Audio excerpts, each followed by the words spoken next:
Station.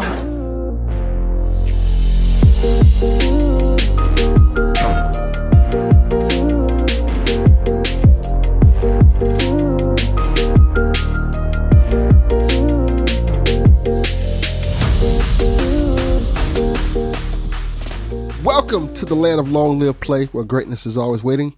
Welcome to the PlayStation Experience. I'm one of your hosts, Delvin Cox, and with me, as always, is the Platinum Princess herself, Miss Hayley Nicole Miller. How you doing, Hayley?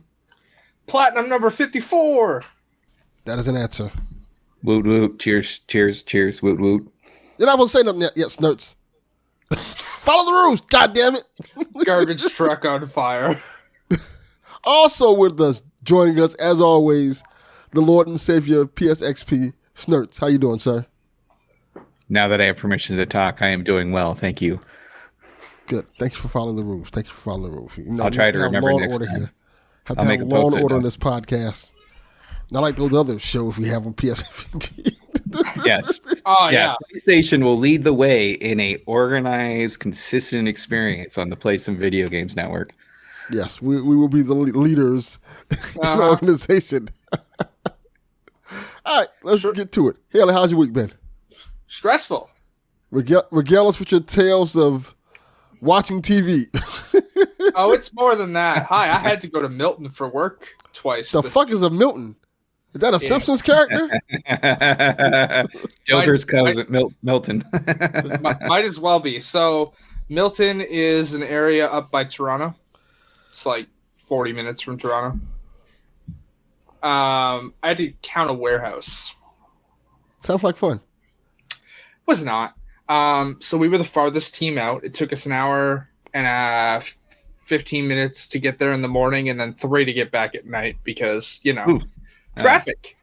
Yeah, that's no fun. Now, do you think the other teams did any of the work? No. It was all St. Catharines, and there were 4 of us. 4 of us. That's yeah, a lot of their guys. Pardon? So that's not good, is it? No. A lot of the other teams would just get up, walk around, and do whatever, whereas we would just sit there and do what we're supposed to. So that was frustrating. Anyways, it was supposed to be a 4-day count. We only did 2 because when we left on day 2, they ended up finishing right after we left. So that was all right. And then Thursday rolled around. Now, I don't think I've told people that I've changed the way I take my medication. I no longer take pills. I have to inject myself every week now. I was out of my injections, so I needed to buy it on Thursday, which happened to coincide with payday. Now, I normally get paid at 3:31 a.m. on the dot. Hi. What time do you think I got paid? 3:32 a.m. on the dot. I was going to say that too. Goddamn right. 3:33. I'm assuming it was much later. 5 minutes ago. Oh, it was over 12 hours later. Yeah, that's not cool. I did not get paid until 5:31 p.m. I do not know why the 1 happens, by the way. Like, it's just the way my bank does deposits. It's never like on like an even. It's like on like 31 or it's weird. Regardless. Cane in the banks. You know, I wake up, check my account, none of that's in there. So I'm like emailing my boss. Now my boss had been on vacation and he had just come back. So he hadn't taken the auto reply off his email yet. So I emailed my boss, got an auto reply. I was like, okay, let me email the next in line. Oh, he's on vacation now too. Email the guy from Hamilton. And he's like, hey, yeah, I think your boss is back from vacation this week. But yes, the whole company is aware. Nobody's been paid. We At least they are. weren't just picking on you. Yeah, we're working on it. We're equally fucking everyone. Don't worry about it. Don't worry, We promise you, Haley, this is not a trans thing this time. All the other times, maybe. Yeah. This time, no. We're equally screwing over everyone. That's right. Yeah. Nothing to worry about here. Lube and So that penetration was- for everybody. That was like 7, 8 o'clock in the morning, right? So I'm like, okay, well, they're working on it. Okay. I received my pay stub, not the check, the pay stub at noon. When they originally sent out the email that like, hey, we're working on it. We're working on it. We'll get to you. We'll get it fixed by end of day, no later. I was like, okay, cool. Why do I have my pay stub but not my money? That is funny. They're like, that's like, we're going to send you what you got so you know you have money, but we're not going to send you the actual money. Okay, so the reason this stressed me out, by the way, is because now that I do injections, it's once a week, right? So like, it like slow releases throughout the week. Well, I was getting progressively angrier throughout the day, and the pharmacy closes at 7, right? Okay. I have to walk there. So I got paid at 5:30 and had to rush my ass to the fucking pharmacy to buy my medication so that I could take it. And it's like a big walk, I'm assuming, like a mile away. It's a half-hour walk. Half-hour walk? Okay. All right. I live downtown. The pharmacy is over by my dad's house, which is Uber. Right, but you're dealing with multiple deadlines right now. You have like, when am I going to get paid versus when I'm is not the paying a pharmacy closing? $16 Uber to then pay $50 for medication. Hey. Actually, sorry, at that point it was $83 for medication because I had to buy 2. I had to buy my blocker and the vial that I inject myself with. It was $83, which would have been well worth it to you to get there on time and be safe. I made it. I made it to the pharmacy. I was speed walking. And then I felt nauseous when I got home because it was 87 degrees. I was going to say, did you at least bring yourself some enhanced water for your job? No, she did not. No. Jesus Christ. No. I was going to do groceries after I came home and did my injection. Yeah, that didn't happen. I did groceries after work the next morning. So, yeah. I wonder why. Yeah. It was... You damn near almost killed yourself. Yes, I did almost kill myself. Not like intentionally though. But no. What have I been watching this week? Just the fucking Arrowverse. I finished Arrow season 4, The Flash season 2, Legends of Tomorrow season 1, and Supergirl season 1. So now I can move on to the next seasons when I eat later. Then yes, just for the audience. How many episodes is each season of these shows? Just let them know how crazy you are. Okay, Supergirl and Legends are different, but generally most of these shows have 23 episodes a season. And how many minutes each episode is, Haley? 40 to 45 minutes. She watched all those shows. Yeah. First season. In the span of how long, Haley? I only watch those shows when I eat, so just to let people know. Hi, I can't breathe through my nose, so a standard dinner of like meat and potatoes takes me 3 hours. Jesus I can't breathe Christ. through my nose. So what do you do when you go to dinner with someone? It's a 3-hour dinner? I don't go to dinner with people. I don't like eating in front of other people because I essentially have to chew with my mouth open. Because, hi, my dumbass walked into a parking meter when I was 4. Fucking hospital wouldn't fix it, considered it cosmetic, even though I couldn't fucking breathe through my nose. So I haven't been able to breathe through my nose since I was 4. So that Canadian healthcare system, boy. I was going to say. Fun fact. My dad called an American hospital. Yeah, they wouldn't do it either. So you can't blame it on Canadian healthcare this time. Is it just the nature of the circumstances, the injury? I genuinely don't know. I have a coworker who experienced the same thing. We're both looking into getting it fixed now. Coworker did not walk into a parking meter. Coworker just has the same issue where they can't breathe. But yeah, this is why I don't like eating in front of other people. But yes. Now, if this followed cartoon logic, you would just have to run into another parking meter and then it would fix everything. That's correct. Yeah. That usually works. Or you can do the thing like Skeletor did and just take off your nose. To answer Delvin's question, the only difference is that Supergirl season 1 has 20 episodes and Legends each season, except for the last, only has 16.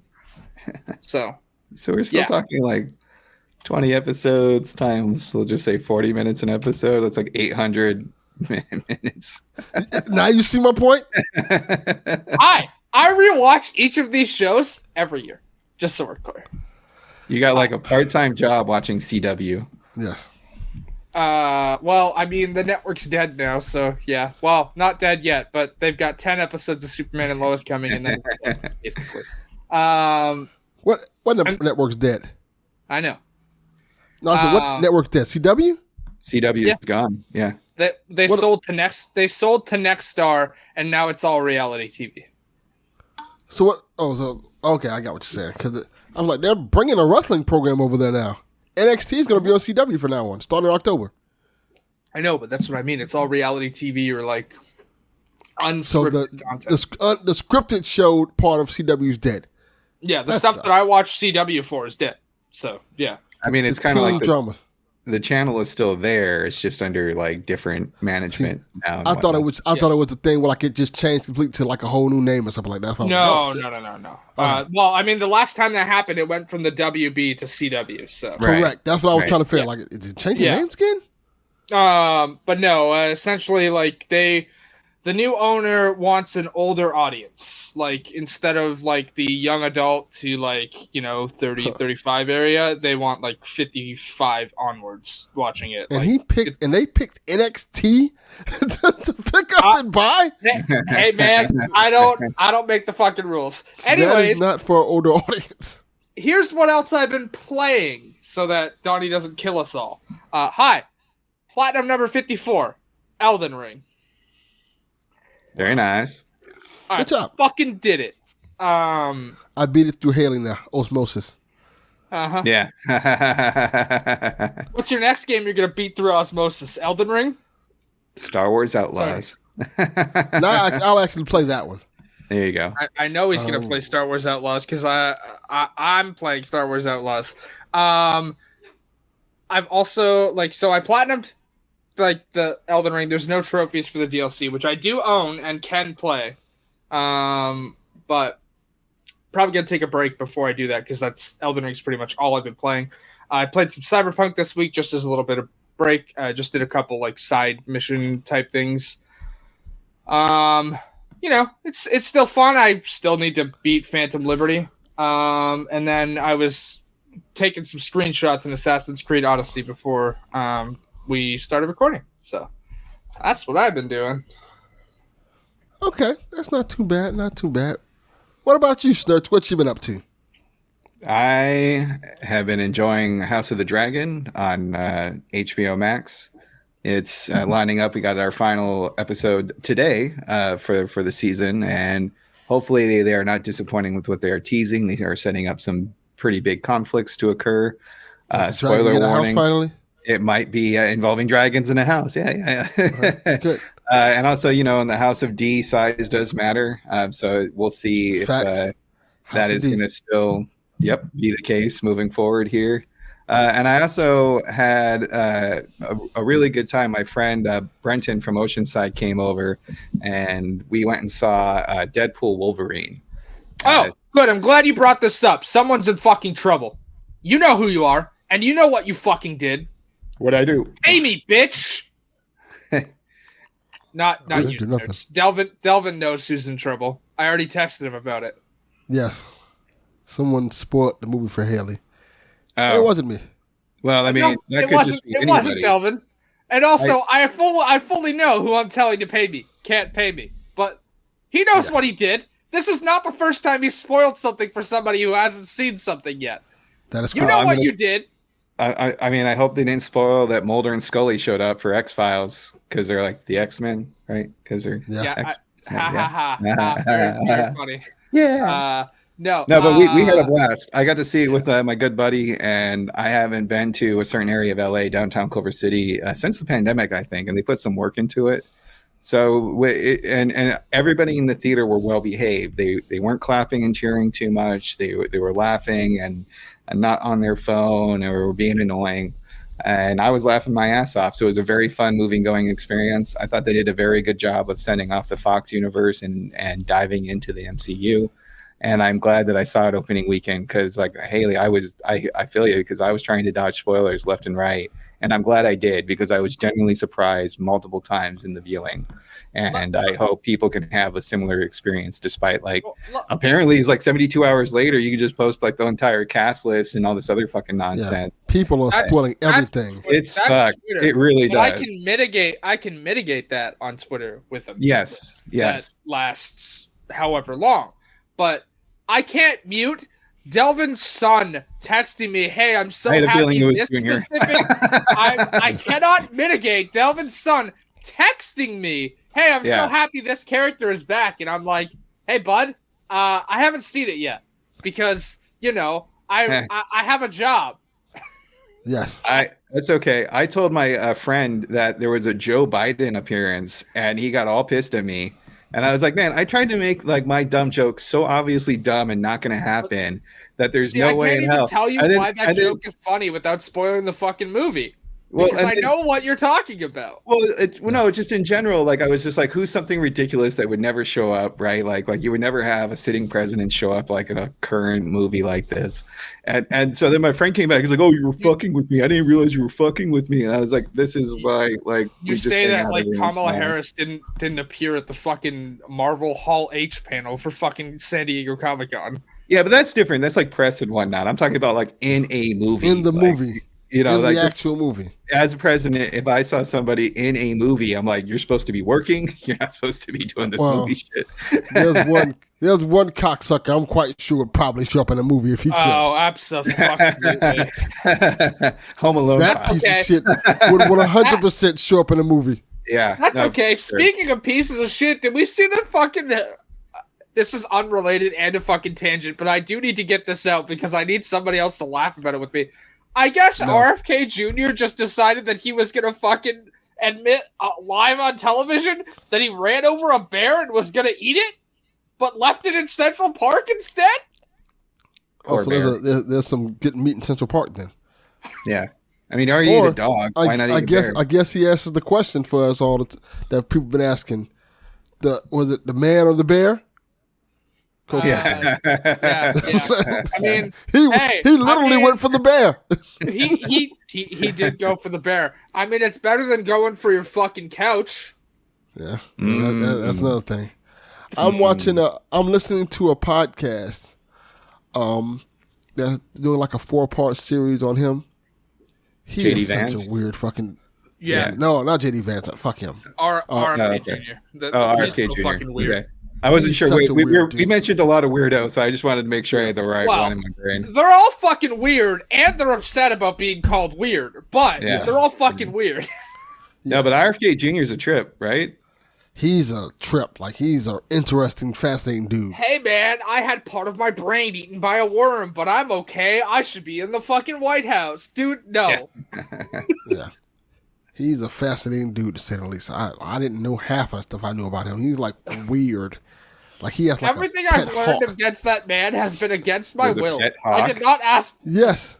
The only way that's acceptable if he brings out the hawk and he goes, Silverhawks. No, he's done a lot of things with the hawk. Apparently he was like went to college with the hawk and shit like that, and the hawk would like live in the dorm with him and would shit everywhere. Yeah, he's a weird dude.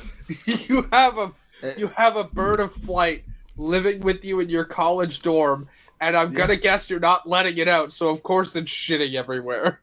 Yes. Also, he would feed the hawk roadkill. Roadkill. Oh, good. Okay. Yeah. Wow. What a fucking guy, dude. Yeah. So, anything else you've been playing, Snerts? Yeah, I've been playing some video games.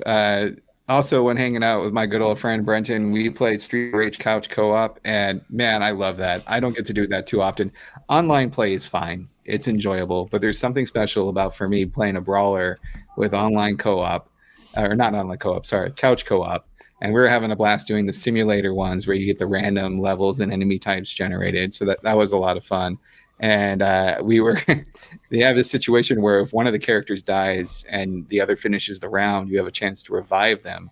And we had a very funny moment, at least it was for us at the time. And he's like, "Don't worry, bro, I got this," and charges one of the fat guys, and the fat guy just open palm smacks him to death. So like it was just kind of fun having those interactive moments with a friend. And then I finished the main story for Horizon Forbidden West, and now I'm on to the DLC. I very much enjoyed the final set piece. They did make it kind of pay off for everything that they were setting up. Everybody was contributing. It felt very fitting. I still kind of very lukewarm about the plot overall. It's serviceable. It's fine. I got nothing really against it, but it doesn't really. It's the Hunger either. Games catching fire problem is what I describe it as. It's the middle part of a trilogy. There you go. That could be it. And it just felt like it was hitting on a lot of the same similar patterns as the first game, and then also teasing the one. So like very much like you were saying there, Hayley, with being in the middle of it. But it's still a gorgeous game. I like Catching Fire. Well, I'm not calling Catching Fire a bad movie, nor am I calling Forbidden West a bad game. I love both. What I am saying is that people's criticism of the story is essentially the problem that most trilogies run into, and is specifically in the middle, is that it feels like the story doesn't move forward enough, but it also ends up hitting on the same beats per se. So it's just like people feel the story doesn't move forward fast enough. Makes sense. That's well, for me, it's just very generic, and there's nothing wrong with generic. It is a standard sci-fi like post-apocalyptic story of rebirth and whatnot, and trying to prevent the next apocalypse, and that's totally fine. I did have a little moment where I was like, wow, like I'm playing this game, I'm like, we have everything but like a lava level for this. We have such a diverse game, environment to go through. And then I start playing the DLC, and I'm like, and there's the lava everywhere. There's the lava right there. Now it's been long enough. Hello, Yarden. I'm giving people a warning, but I'm not mincing words this time. I am saying the name of the character. What did you think about Varl's death? Oh yeah, I mean it's good. I'm glad they had somebody kick the bucket, because it did show some kind of like stakes to the overall story. But as far as like being emotionally attached or upset, and I was not. I was just like, oh, that's a bummer. Hey, Delvin, do we have the soundboard incorrect buzzer right now? Do we have the soundboard incorrect buzzer right now? I wish, because that fucking death pisses me off. That's literally like that death is so fucking stupid. It should have been Aaron that fucking kicked the bucket. Okay. I agree. Yeah, it should have been. But they were setting up like he had bigger stakes. They were like the girlfriend. I'm wondering if you understand why I'm saying it should have been Aaron, because what I'm saying, I get why they killed Varl. That death pissed me off because it's token white saviorism again. Oh, okay. I didn't catch. They killed the black guy. Yeah. Kill us. I mean, they killed the black guy, and literally left like two white people, actually more than two white people, to save the world. Oh, we need to recap the CW. Donnie's here. No, I am Donnie. Donnie tuned in to not hear it. Donnie wants to hear it. You came in just in time, Donnie. They're talking about killing white people. That's what Haley started off with. No, we're talking about the token black guy dying. That's my biggest criticism with Forbidden West, is they did the token white savior thing. Honestly, it's like it should have been Aaron that fucking died. Okay. Yeah, I didn't pick up on that, and I just figured because he had the girlfriend and they developed him more as an emotional character with deeper connections is why they offed him. It's the same thing where like I'm 2 days away from retirement. I have my pregnant wife at home. But I'm going to go on this one last mission, boss, and everything will be okay once this mission is done.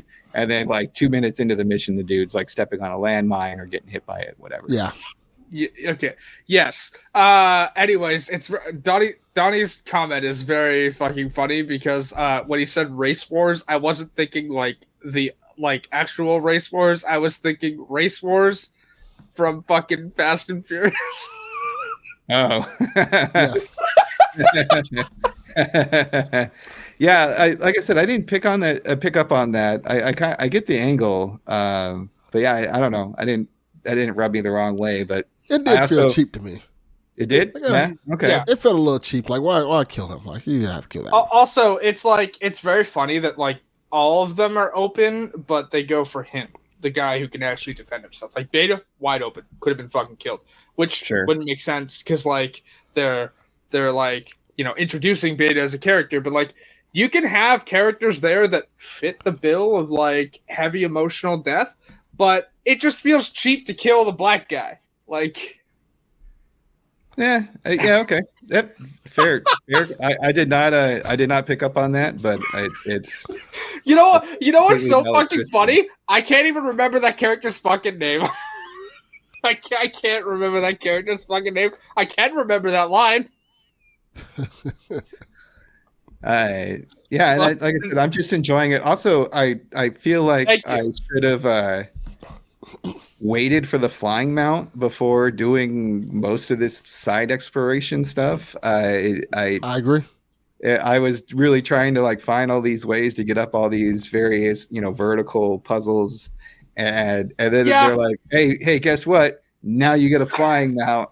And I'm sure if I would have paid attention to like the promo and the screenshots, I know I've seen Aloy flying before, and I was just so like just annoyed. I was like, wait, I spent like 20 minutes trying to climb this tower, and instead I'm just like, whistle, mount, let's go up, and I'll just glide down and figure it out. That's how it works. You know what's so funny?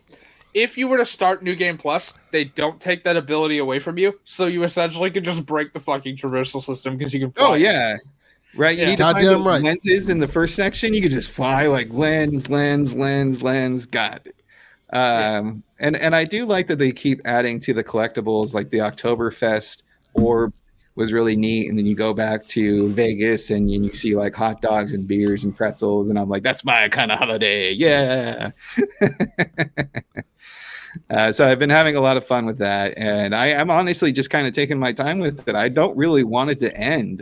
One, because I don't know what game I want to play next, and two, I just really enjoy just randomly trying to collect upgrades for the weapons and gear. I wish it was a little bit easier. I get very annoyed trying to find the right item to upgrade my legendary gear, and when you're looking for like Apex Snake and you can't find the goddamn Apex version and you're flying all over the goddamn map, it's a little annoying. I can tell you where to find the Apex Snake. Yeah, no, there's a few spots. There's the one that's in like the San Francisco area up to the top that's more likely to be one, but one always spawns right outside of the village that's essentially made from the solar panels. One always spawns right outside there. Yeah, but it has to be the Apex version. Yes. So like I've had at night, it's always the Apex variant. If you go at night, it's always the Apex variant. Oh. See, well then why if I'm there during the day, why is it not what is it, a vampire? It turns Apex at night? No, like sleeping in the daytime. Duh. It's for whatever reason the Apex variants have a higher chance to spawn at night. I don't know why that is, but it's usually always an Apex variant of any monster if you go to like a designated spawn site during the night. Okay, so it's like Batman. I'm only Apex at night. I cannot go out during the day. Correct. I am vengeance. I am the night. Yeah, but only at night. No, that's my only other. It's because we're family. There you go. That's your Fast and Furious. That's your. I ain't got friends. I got family. Yeah. Sorry, I'll drink a Corona next time. Anyways, my only other complaint with Forbidden West is the upgrading because it's completely different than it was in the first game. I hate they lowered the cap on like arrows that aren't basic, like your fire arrows or whatnot. Like those used to be able to go up to 60 as well. 30 like 6 is the limit now. It's so fucking like annoying. Yeah, I just in general upgrading gear has been a pain in the ass, and you're in a fight and you're like, you think you hit the tail to get the component, but I guess you didn't hit right in the right spot, even though it's the component removed. And then it's you can turn that off. You can turn that off, and you don't even like really need too much of the upgrades. Like I was only kind of upgrading gear because I wanted something else to do after completing most of the side missions and collectibles. I still do not have the God of War faceplate because I tried that for a few minutes, got frustrated, and moved on. But it's kind of a neat little thing, but I don't know if I care so much about it. But again, it's just I am having a blast. Like getting into these fights with these robots, regardless of what your gear is at, is very, very entertaining. On your thing about like components being destroyed, there's a setting in accessibility to turn that off. I think it's only available on lower difficulties, but like you can set it so that like where wherever you kill the enemy, components aren't destroyed. Yeah, I don't care because I think that's part of the challenge, and that's what they were setting up. And I just, it just makes me not want to necessarily do the grind when you kill 2 or 3 of the same kind of creature, and you're not getting the component that you need to upgrade the weapon or gear that you're trying to upgrade. It doesn't mean the encounters aren't fun. I mean, that's the thing too. Like I also forgot about this whole arena thing, and I started going back there and playing those arena matches. And once like I did have my gear up to a certain point, they were actually attainable to win. And then I go to like the rewards booth, and I'm like, well, these bows suck. I don't care. Moving on. It would almost be nice if like somehow you could customize and like create your own armor and weapons and put the attributes that you would like on there. Like, do you want to focus on tear or elemental damage of some kind? But regardless of these critiques, like these are very minor nitpicking. I'm having a blast with the game. And, maybe, just maybe by the next time we record, I'll have something new to talk about. Actually, I have one more question for you. Sure. Yeah. What was your thoughts on the reveal that Tilda makes about Elizabeth and therefore Aloy? Can you give me a little bit more details on that one? Should we be talking about this? I mean, it's been long enough. I'm pretty sure we can talk about it. It's also right, literally spoilers. it's also literally a focal point of the DLC. So I've been also skipping some of the dialogue. So oh, okay. Anyways, I wanted to know what your thoughts are on the reveal that Elizabeth, and therefore because Aloy is a 100% exact clone, basically, right, is gay. Oh, right. No, I hope she gets some because no, because I like how like coy and like schoolyard crush it is with that one character in the DLC whose name I am forgetting right now, but she's a badass. It starts with an S.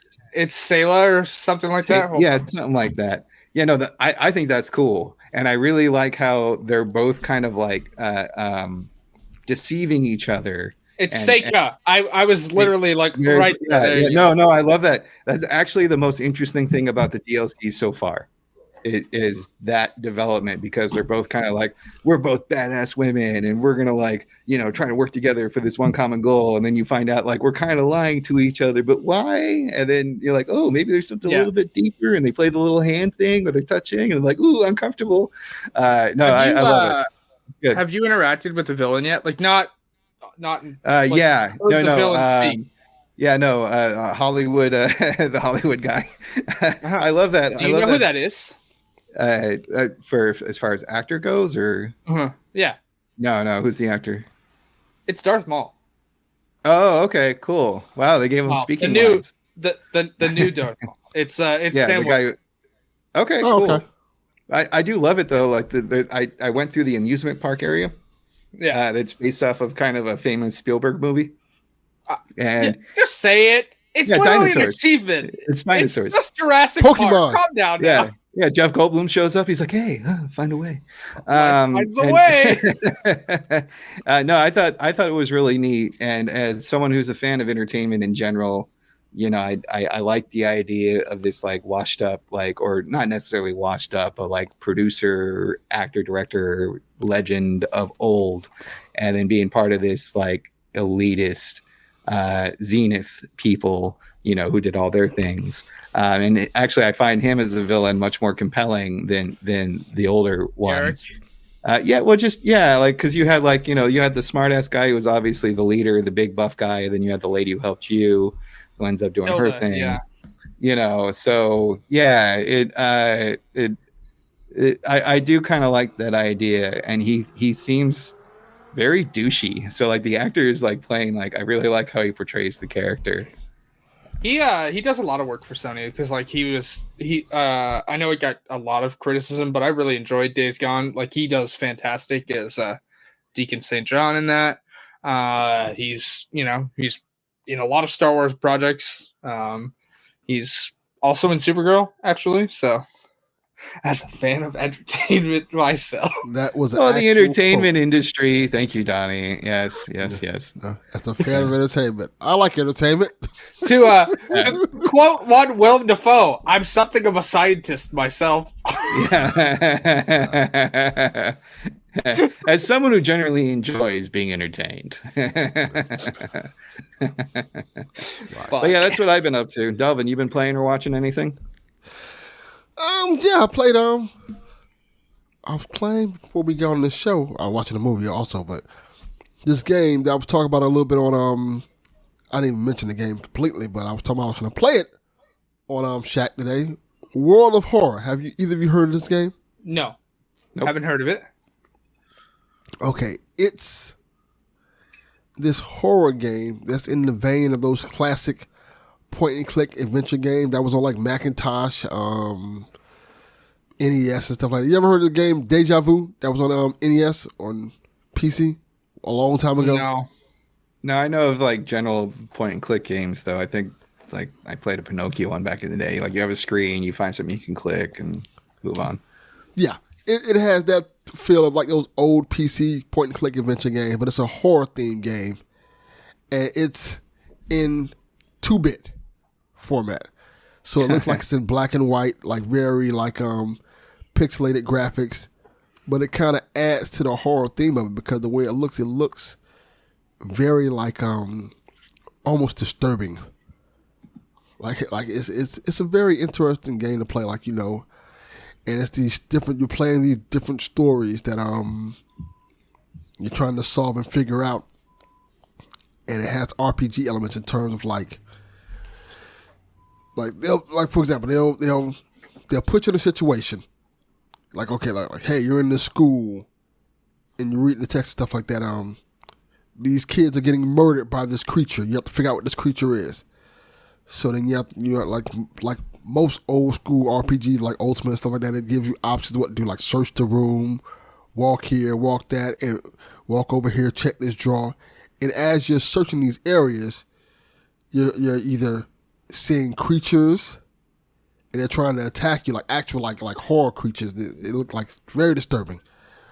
Or you're like finding clues and things like that. And it's a very interesting, fascinating, and I would even probably say scary game because of the way it's done, because of the way the graphics look and how disturbing the creatures look based on how you play it. It's very eerie.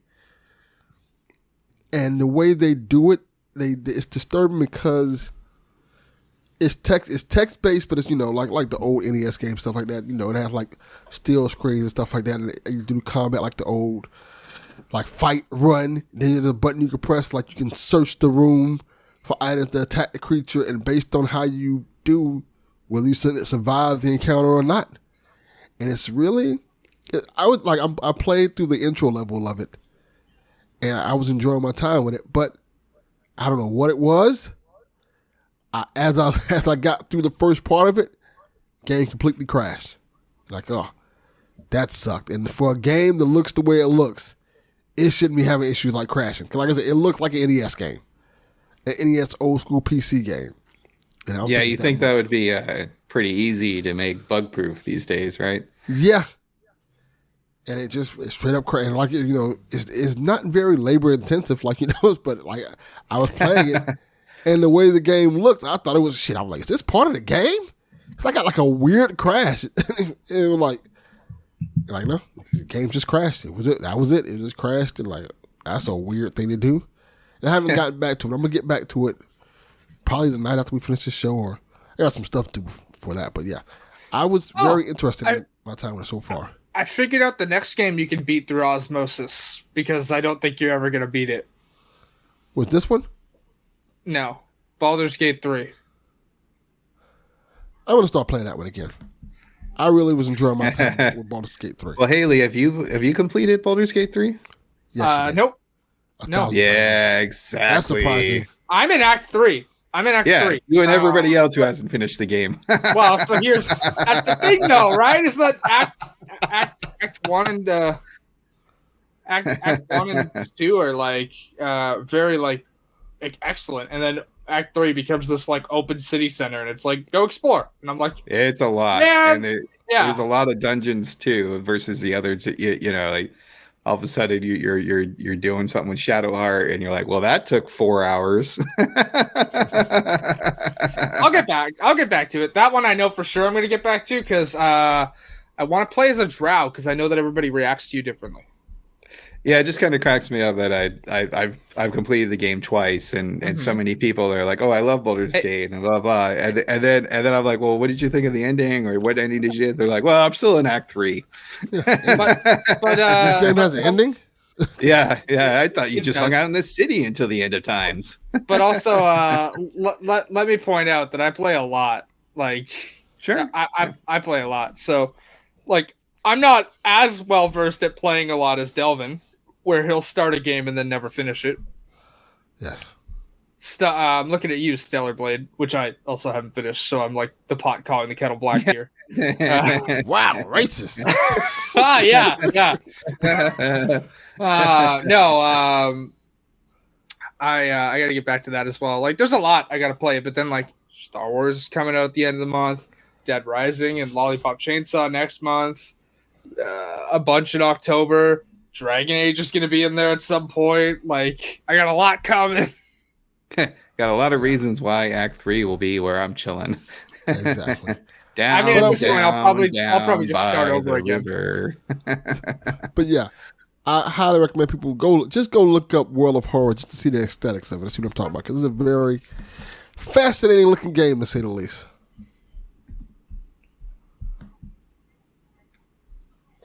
All right, y'all want to get to these news stories? Sure. All right, Snerts, lead us off with these news stories, sir. I'm sorry, real quick. I just Googled World of Horror to take your advice, and it like immediately gives me something that looks between the Joker and Attack on Titan. I'm good. I'm so scared.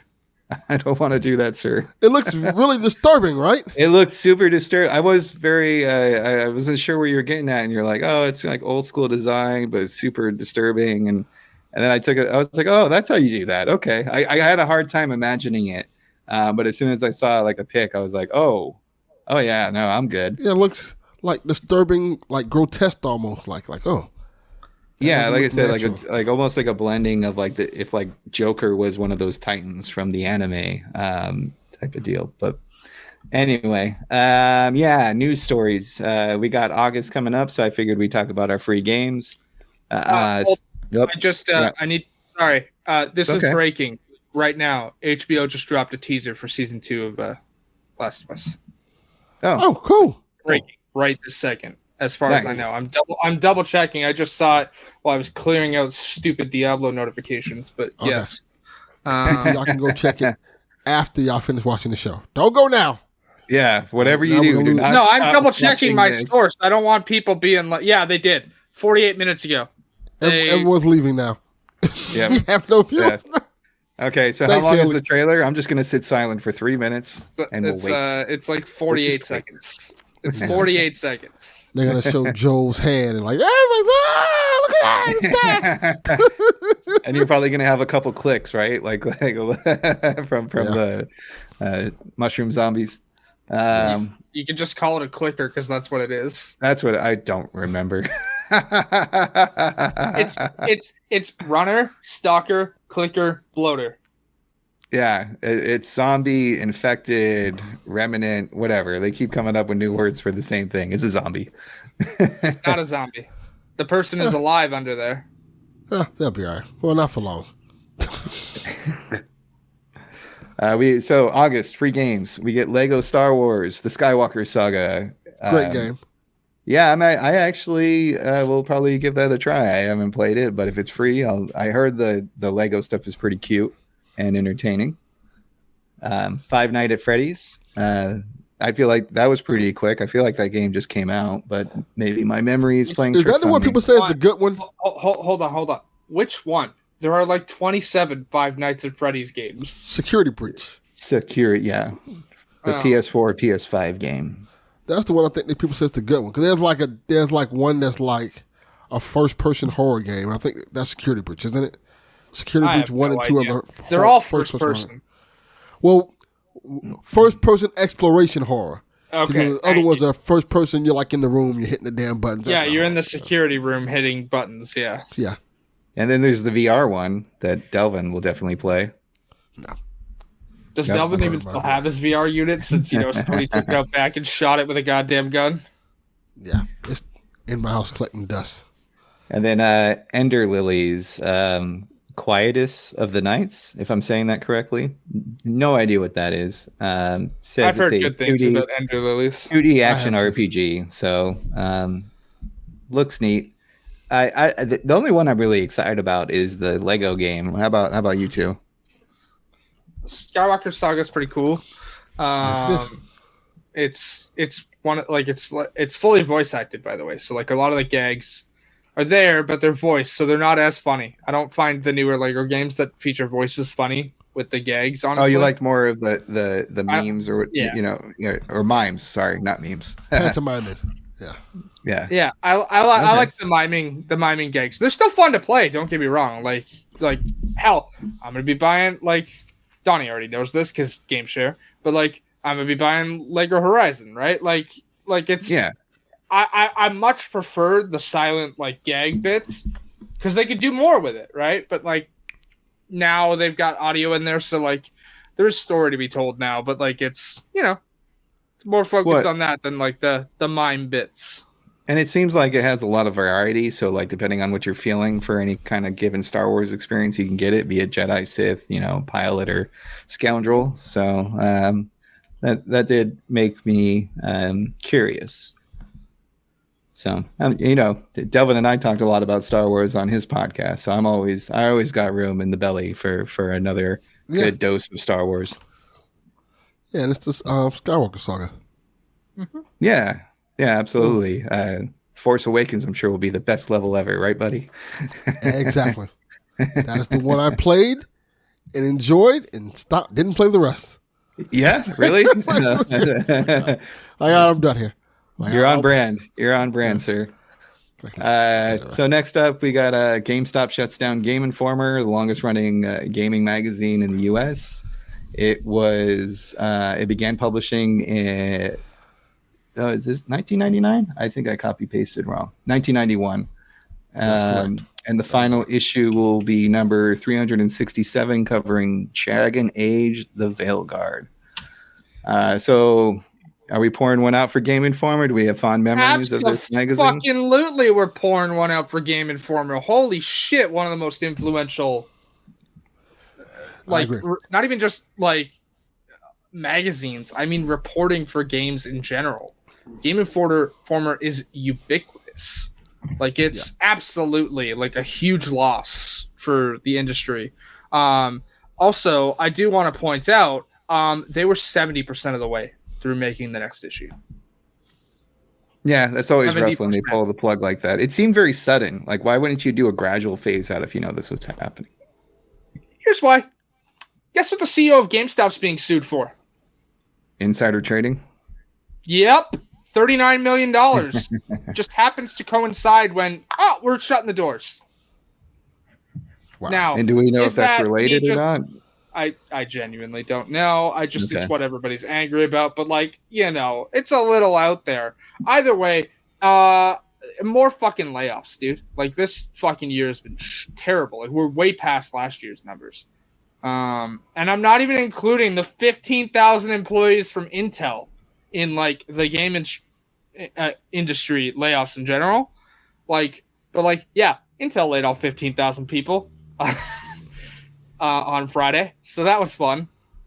Yeah, it's a little disappointing that they weren't able to continue on a digital front. I understand print media is going the way of the dinosaur, unfortunately. I mean, it's something I deal with on a day job all the time. But you would think that there'd be somebody out there who would want to take the recognition of an established brand and said, "Yeah, I'll pay X amount of dollars to keep that thing going," and but I guess not. But here's the thing, though. The magazine has been digital for over 10 years. Right. No, it's not like they were still print editions. You could get them at GameStop or whatnot. But 90% of the way that Game Informer made its money was through digital subscriptions. Yeah, that's how. Right, and it's a bummer that somebody didn't want to just keep that going. Okay, GameStop wants to unburden themselves of this cost for their business. Who insert wealthy person here who comes in and picks it up, I was talking to Donnie about it on Shack. I asked him kid, somebody just go out and just buy Game Informer now. That's what I'm thinking. Because I think it'd be a pretty good investment. Like just buy because. And Donnie brought up a really good point on Shaq when we were talking about like this should have been a thing that they kind of used the name a lot more. Like we was talking about like how Stop TV is playing all over their stores. Why not just make that Game Informer TV and just show stuff from Game Informer? They could have did a lot better job of promoting Game Informer and doing things with the Game Informer name, a name that is known and a name that is trusted. Like I love Game Informer. Frankly speaking, it's my favorite video game magazine since Game Pro. I read it all the time. GameStop would force me to like get digital. Like, no, please give me the physical copy of it because I love reading Game. That was the one magazine that I always wanted a physical of. I enjoyed it so much. So it kind of like this is kind of an end of an era. In terms of like seeing Game Informer close down and stuff. I was shocked to hear the news and so much good things. So much. I like Game Informer's coverage of video games far more than I like that IGN's on coverage of it. IGN has continued to get worse and worse as well. I mean, I do. Okay, research. Hold on. I'm putting a stop to that. We're not going to denigrate another. There are great people working at IGN. Editorial makes stupid decisions. Let's not blame the reporters. Not saying that. I said I enjoyed Game Informer's coverage more. I didn't say you were, and I wasn't. I was preemptively putting that in there because when this is not the snuff against Snerts. This is 100% has become a defensive mechanism for me because every time I hear someone denigrate IGN, they're just essentially calling them like terrible people, and that's all on editorial. Like that's not on the reporters, and it wasn't a dig at Snerts. It's just I know where this conversation can lead, so let's be careful where we tread because the people who are doing actual reporting at IGN, like they're doing great stuff, right? But editorial gets in its own way, so like you'll get. Here's the problem with that as well. Is one of the people on editorial. It doesn't make great decisions, and we'll leave it at that. If you followed me enough, you know who I'm talking about. I'd very much like to this person to not be in the industry anymore. But he must work for Bungie. We'll get to that. But no, like Snerts, I get what you're saying that like IGN's coverage has gone down routes that aren't the greatest, but usually that's on editorial and not the actual reporters themselves. I would say I've noticed a general lowering of content and thoroughness across the board. Like when I look up stories for our podcast, I am not seeing the kind of robust reporting that I used to see from sites like Kotaku, IGN, that's a Zip Davis thing. It's across the board, and I think it has something to do with like consolidation and copy paste journalism. And that's where I was getting at. Like anybody who works at any of these and trying to like eke out a living, doing reporting is tough. But like I would say like the quality of the site has gone down over the years, regardless of who's to blame. It's on Ziff Davis. It's on the management company. And I've said this several times before. I get my news from PSVG. I think, and I mean Donnie. Donnie does when Donnie picks up the stories for PSVG, he does an excellent job of breaking down the stories. Yeah, what it means to you, what it means to me, getting both sides and getting a full-fledged opinion on what it means as a whole. Like it's so many stories I can go back to look at, like the whole Xbox buying Activision thing. You can look at the whole NCAA football thing. I get more from listening to Donnie talk about it than I do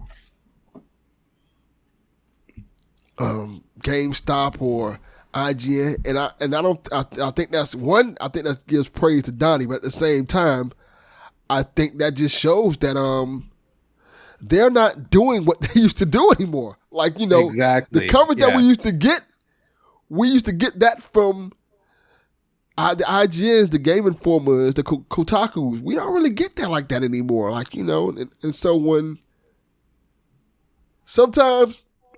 That's one of the reasons why I appreciate Donnie and the way he does things, because he's very thorough about giving us the whole details about things and kind of breaking it down. And I think that's kind of I guess that's kind of the downfall of media in general. As of like, you don't really get people breaking it down like that and kind of giving you the details, and it kind of sucks not seeing that anymore. I would say I'm not even talking about just video games. I'm like in general, like with news. Yeah, in general, I was just going to really say that bad. too.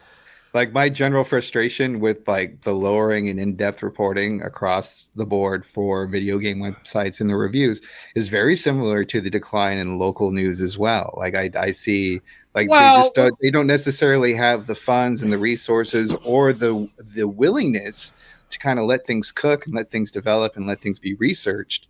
And instead, with local news, I can pinpoint the problem exactly. I think we all can. They're all local news stations are owned, like 90% of the ones in the country are owned by like one company. So, well, there's the whole Sinclair problem, but like even in markets that aren't owned by Sinclair, there is a lack of funding for local news and reporting. Los Angeles is a major city. We have lots of money flowing around, but if you go to KTLA or NBC News, like it is the same, very, very basic, not really in-depth stuff. And so, I see it across the board. And I agree, like our local gumshoe, Donnie, sure does a bang-up job. And I sure hope he continues with this in-depth coverage. He really does. He really does do an excellent job with the way he covers things, the way he brings it up and talks about issues that matter. And I think that's why a lot of people come to PSVG, because they like hearing his points and our points when it comes to these type of things. I think that's one of the things that he really excels at. It is. Yeah. And again, I'm just going to piggyback, but also like this is one of the reasons why I miss our website. I know that like it's still there, but like we used to have people, huh? No, we're not doing that no more. I know we're not, but I miss the website because it was a great time. Like you could read people's opinions, right? But like Donnie has always done a great job at like collecting stories and like forming a cohesive talk around them, I fully admit some people get a little heated on stories, but some people, Hayley. Hey man, look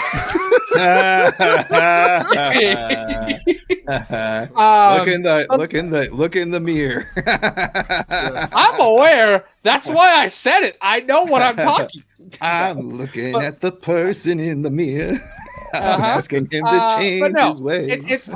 It's always a good time listening to like whoever's on the show discuss like the news stories of the week. It's always a good time. So, hey man, I fully admitted it. I don't have to name myself if I say I fully admit I know who I'm talking about. You can't say caught in 4K. Yeah. Also, hopefully I don't get like too much shit for this, but in addition to PSVG, it's another reason I enjoy a second wind. Because I think they have unique takes for some of the video game industry stuff. Let's see how long second wind stays. But what happened this week. But my point being is like it's interesting as we discuss it, like these more indie outfits, right? Like they're not the big ones of the world. Seem to still trying to like hopefully carry this torch of having a little bit more in depth or just like longer. Maybe it's really shallow, but the conversation goes on for a little bit longer than it does, That's fair. And that's honestly where like I get the majority of my news that I seek out on my own. And Donnie, like maybe I should hit you up on Discord and be like, where do you go to find all this excellent news? Where do you go for these excellent news? Oh wait, you haven't actually been on like the main show, so you don't have access to the doc. You can see where he gets it. It's all linked in there. Yeah, I know. Yeah, we need probably put Snerts on the main show. Yeah, we need. Well, the problem is it's a Wednesday night and Snerts isn't available.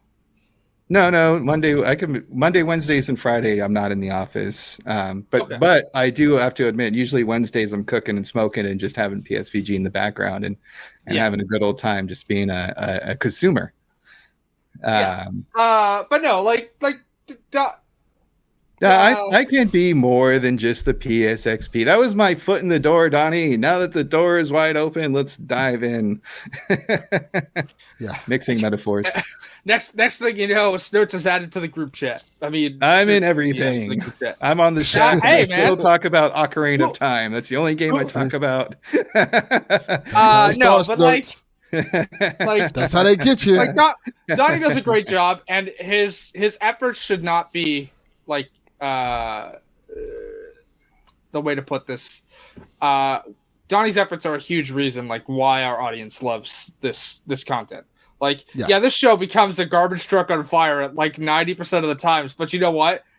It's this show exists because Donnie made the main show, and like in each of its iterations, he's always done that. He's gathered stories, talked in like a group cohesive format to like give opinions and get opinions on like whatever the current topic is. Like it's always been a good time.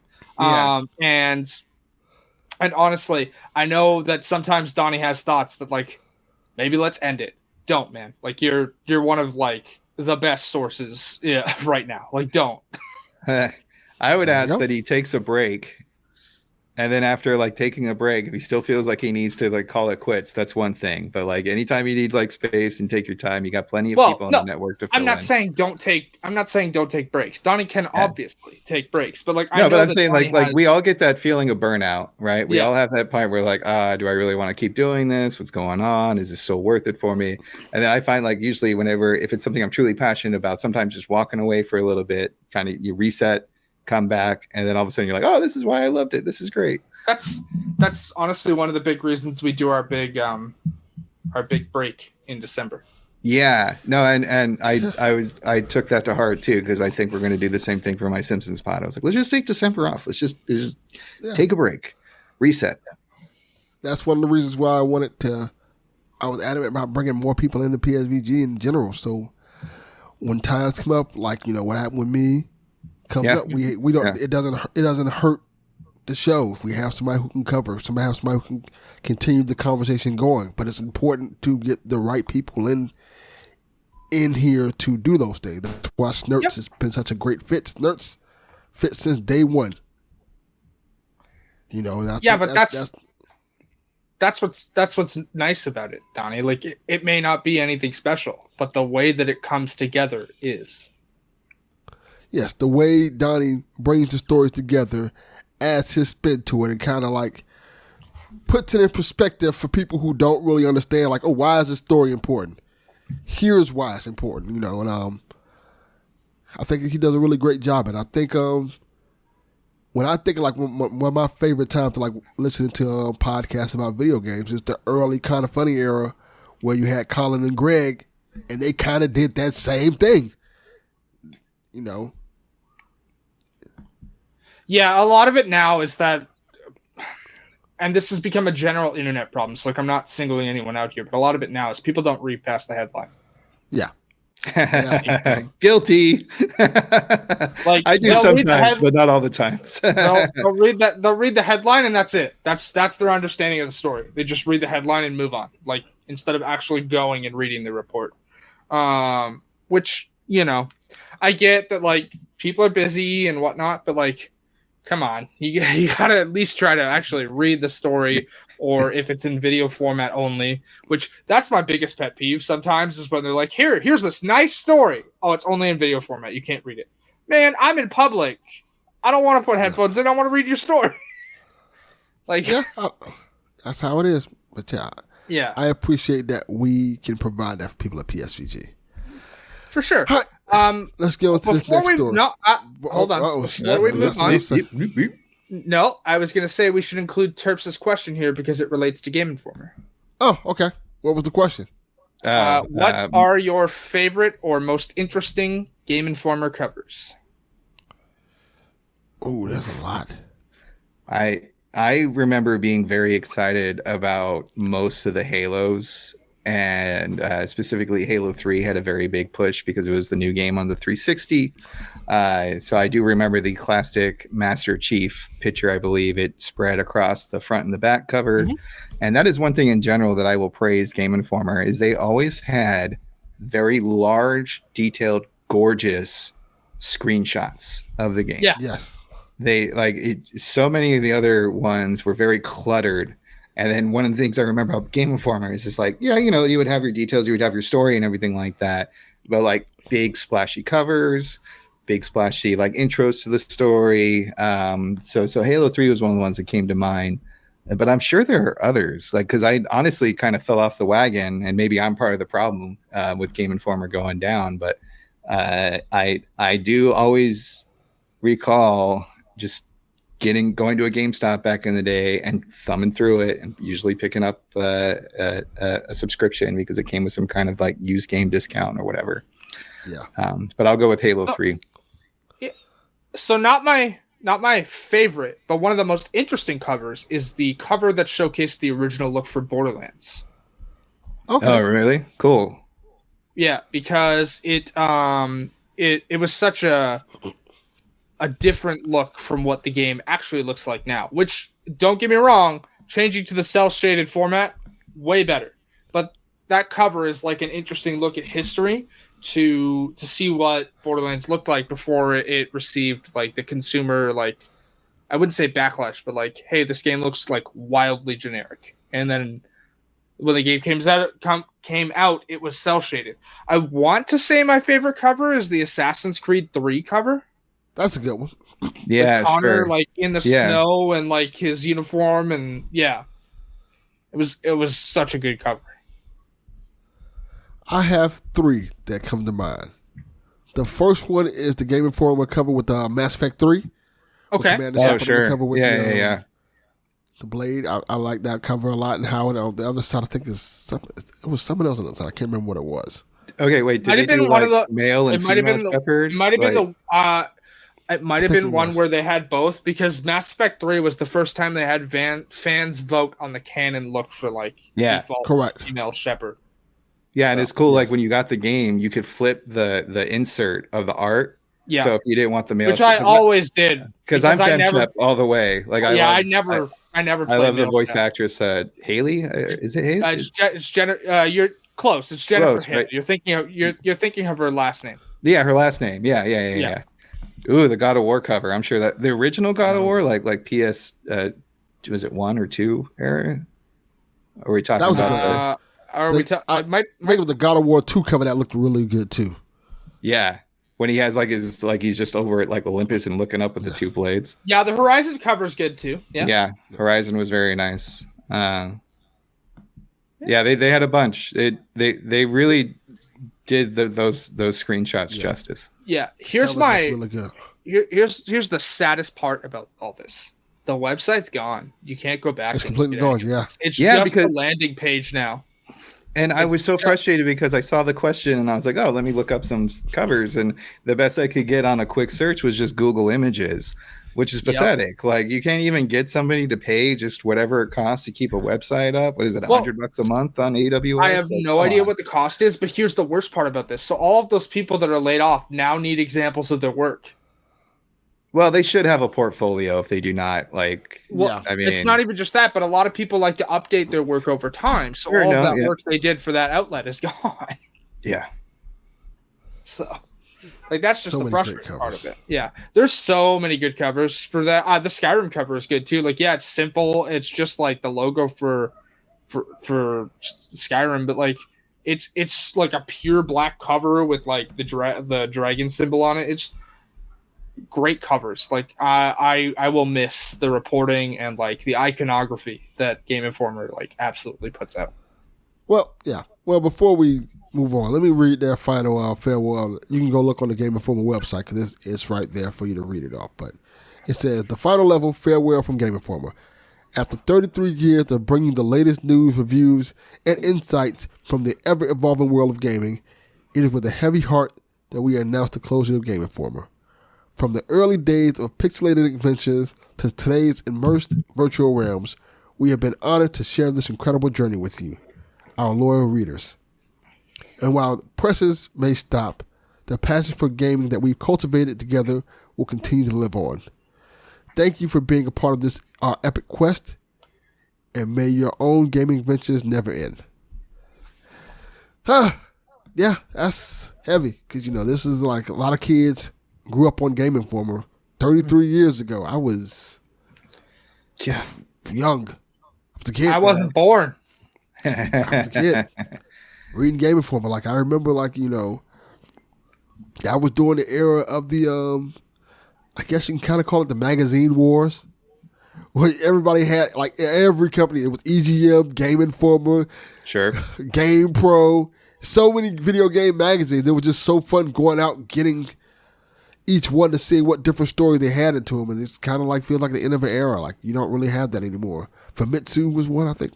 Then you had the ones that are specifically based for a console. So you had Nintendo Power, you had the Xbox official magazine, and I'm assuming PlayStation had one as well. Yes, they did. Came with a demo disc. That's what I was going to say. The Xbox one did as well, and that was one of the biggest selling points for me as a consumer back then. Is that I really, there's a whole new gaming era, right, with the original Xbox, and I wasn't really too sure what I would like. And the fact that you would get a demo disc, and one time they provided a cheat character for Knights of the Old Republic where you had way more XP and money than you would normally starting out. So you could cheese that game and just kind of fly through it and experience things that you wouldn't be able to experience through a normal playthrough.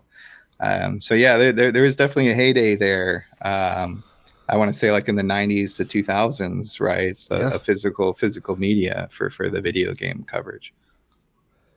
Yeah, and it's crazy because it's bringing back memories now. I can vividly remember going to plenty of my cousins' houses and them having stacks of Game Informers in their house, and I probably still think I have stacks of Game Informers in my house.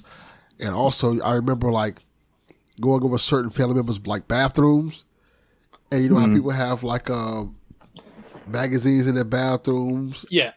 They have stacks of Game Informers there. Actually, I was just my grandparents have a huge stack of National Geographic in their bathroom. So yeah, that's kind of was our National Geographic, Nerds National Geographic Game Informer. Yeah, it's a bummer. Yeah, it really is. All right, let's get on to another bummer story. Speaking of bummers. As we all know, Bungie layoffs have occurred. They are shedding 220 of its employees, with another 155 being integrated into positions at PlayStation. I had two links for us, which one was the official statement from Bungie, and the other one was kind of a critique, thinking that basically Sony overpaid for Bungie. Y'all covered this on PSVG already. I don't really have too many thoughts into it other than it's a bummer, and I do understand and somewhat agree without knowing all the details that maybe people were stacking up too much during the pandemic, and now this is part of the natural cycle. Regardless, it is always a bummer when people are losing their jobs, and I hope everybody involved is able to find new work in a timely fashion. Let me. I want to ask a question for you, Stacey Hayley, because I find that quote, I think Sony overpaid for Bungie, a little weird. Because, and I say that because you own Bungie now. Bungie made Bungie made a game, Destiny, that you can say it's a great game. People love it. It's a legendary game. It has its fan base, stuff like that. You could have at any point in time had them do other things instead of keep working on Destiny. There were other ways to make money with Bungie. It's not like they were just we're just going to make Destiny. We're going to keep working on Destiny. It's cool that you're working on it, but there's other ways to kind of make revenue. And it just feels like this was just bad management. I won't say it's it's not the company's fault. I think it was just bad management and bad leadership. That's what felt Bungie at this point. I don't think Sony overpaid for him, in short. I think it's just bad leadership. I do want to point out that it might be a bit of both and this is not corroborated at the moment, so I am specifying that because I'm waiting for more information. But I do want to point out, it did come out today that there's been an investigation and Sony might have actually overpaid for Bungie because Bungie might have overestimated their financial situation at the time of acquisition. Isn't that waiting. Illegal? Yes, that would be financial fraud. That's why the investigation. Right? That is a That's crime. why the investigation. Why I'm waiting. Like, I'm not gonna like go deep into that aspect. I'm just putting it out there and saying I'm gonna wait for someone like Jason Schreier or Jeff Grubb or someone who does like actual investigative reporting. Sure, let's let Donnie get in on the investigation into Bungie. But no, Donnie will read the shit we're not gonna read. Yeah. He will go through all that stuff and like, here you go. I'm This is what just happened. putting it out there. I'm And not doing waiting that for shit. I'm waiting for someone to like fully investigate that, like Schreier, Grubb. Now Rebecca they lied. Johnson. That's a whole different story. Yes, this is what I'm saying, and why I'm saying that. Like, I'm not going to delve into that aspect of my comments here. I do, before I touch on the Bungie situation, want to Donnie's comment there about how Game Informer and Netflix were two of his earliest pieces of mail. I think the funniest part about that is I think my first actual piece of mail, granted it wasn't my dead name, but was the official Lego magazine. Okay. What a piece of mail. I didn't know that was a thing. So you'd have to go to the Lego store to like actually get like enrolled in it. But yeah, I went to the Lego store in Niagara Falls and I got enrolled in it. And then for like 4.5 years, I received the official Lego magazine. I think my first piece of mail was probably from Grandma, and it had a $5 bill in it. I was really into Lego because it's great. For Legos are great. Yeah, it's just super expensive now. Oh, they are very expensive, and the story of Lego is deep and fascinating. Let us begin. See, it's funny you say that because I have a coworker who can absolutely recount the entire tale of Lego. I've also watched, I think, 2 documentaries on the history of Legos, and I found them fascinating. On the Bungie situation, I see a lot of people focusing on the Pete Parsons thing in his cars. The man sucks. We know this. A lot of former employees are coming out and asking him to step down. We know that Pete Parsons sucks. I do not like that he has spent $2.3 million on 17 classic cars since they were purchased by Sony. But I don't think that's why they laid off all these people. No. What he does with his money is his business. Exactly. Well, as long as his legal money. Yes. Let me rephrase that. Yeah. Because his salary is only like $600,000 and he spent $2.3 million. So that's a little fishy. Just gonna say. Yeah, I do remember hearing that like Activision and Microsoft had both been approached, Donnie. For audio listeners, not visual listeners, Donnie says, I think it's pretty telling that Bungie was on the block for some time. Reportedly, both Activision and Microsoft were approached, and both decided to pass on the deal. I do remember that. I remember both of those reports. Which is kind of wild when you consider like the history of Microsoft and Bungie together, right? Like, if somebody you used to work with is kind of like, sorry, pass. Well, that might lead to what Hayley was saying earlier about Sony overpaying. Microsoft might have did their research. Like, no, you're lying. This is right. These numbers ain't adding up. Yeah, I mean, it was a $3.6 billion buyout fee. Yes, according to the Push Square article, which seems like a lot of money, but I don't know. It depends on the scale of everything. I will let the financial educators deal with whether or not that's an actual case. Here's what I'm saying, though. When you have a bunch of your former employees coming out and outright saying, like, this is bad management and leadership, you need to step down. Somebody in the higher-ups needs to take accountability for what has happened at Bungie. Will they? No, because of course not. It never fucking happens. And it's honestly irritating every time it happens. But this is the second time Bungie has done layoffs. And each time, Pete Parsons goes out there and says this sad little bit about how this was unavoidable and takes no fucking accountability. The second time, the exact moment it happened, fucker privated his own Twitter account. Well, at least he has some common sense. Oh, no. Fuck that. I don't think that's common sense. I think he was shielding himself from employees that he was problems. That's where the common sense comes from. He didn't want that smoke. He was ducking. I respect it. Like, fuck this. Nope. It's okay, but he does need to take accountability. Like, all of the people that put their love and soul into that game, you're bleeding talent, dude.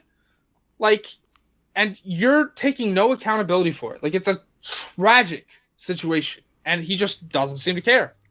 Yeah. It's so. I mean, it's so similar to most of the corporate world, unfortunately. But oh, I know, but like, it's like listening to my company talk about how much like it's not gaming related, but like we hear the same thing in our company about how they don't want to like pay certain people more, and it's like you make like $2.8 million per employee a year, and you're bitching about 20 cents. Like, yeah, like, I can relate to that. Yeah, it's absolute. Like, I know that's how it all works. It's just frustrating to see the higher ups never have to take accountability for their poor leadership.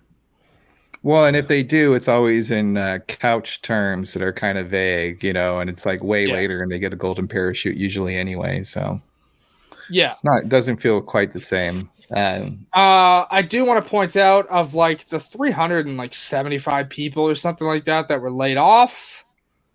Well, not laid off, but like 220 were laid off. 155 are going to Sony, and of those 155, 75 people are starting a new studio. It's a wild situation, and I guess it's also come out that like Bungie's advice in regards to The Last of Us was, hey, don't go full in on a live service game. Like, don't do it.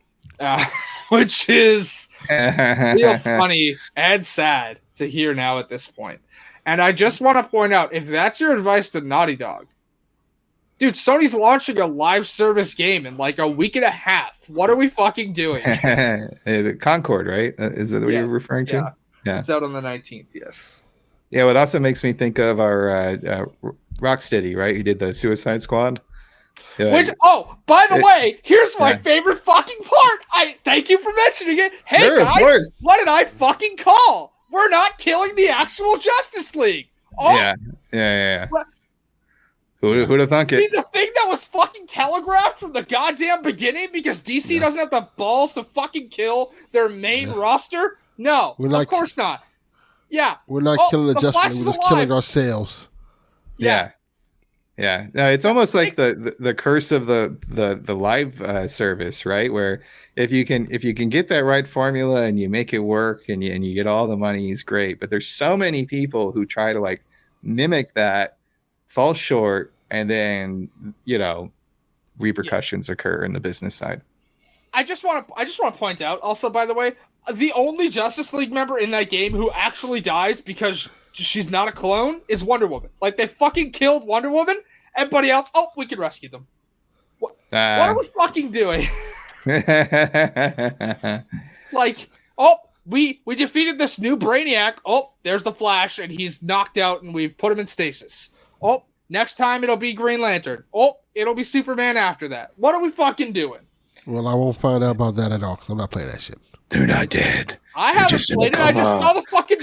I literally just saw the trailer, like the literal like actual scene where they rescue the Flash, posted on Twitter by Paul Tassi of Forbes, and that's how I got this information. And I was like, predictable, because I knew goddamn well that DC would not fucking do that.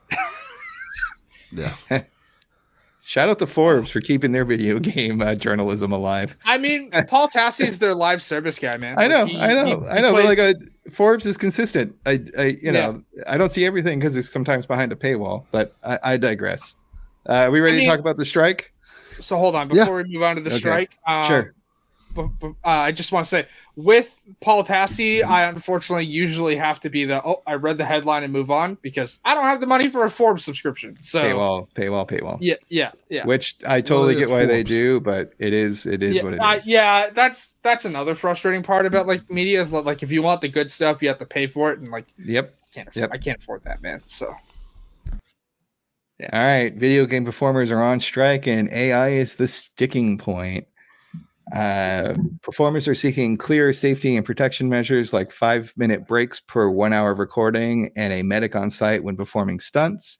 However, the biggest issue is AI, both for voice actors and stunt performers, which I found interesting because most of the initial coverage I heard about was only for the voice side of things.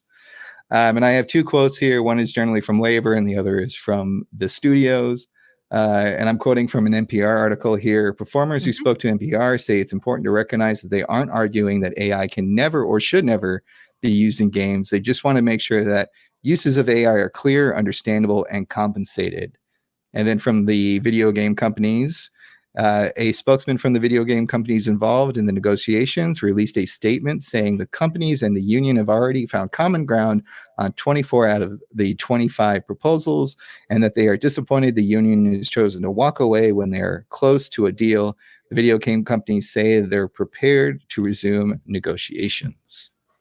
Okay, so let's wade through that line of bullshit, because I've seen several come out and say, like, okay, so 24 out of the 25. Anybody want to guess what 25 is? Do we? Do we want to guess what 25 is? It's AI. Yeah. And that's their only concern. They don't even care about the money right now. Like, it's not about the money. It's straight up, hey, we don't want to be scanned and then never have to be paid again in our lives. That is not how that works. And you'll note, if you actually go and read, because you can, like, on SAG-AFTRA's website, they've got all the frequently asked questions. They've got answers for non-members, for streamers, people like us in the content creation space. They I doubt any of us will become SAG-AFTRA members, but if that were to happen, there's guidelines for us to follow too.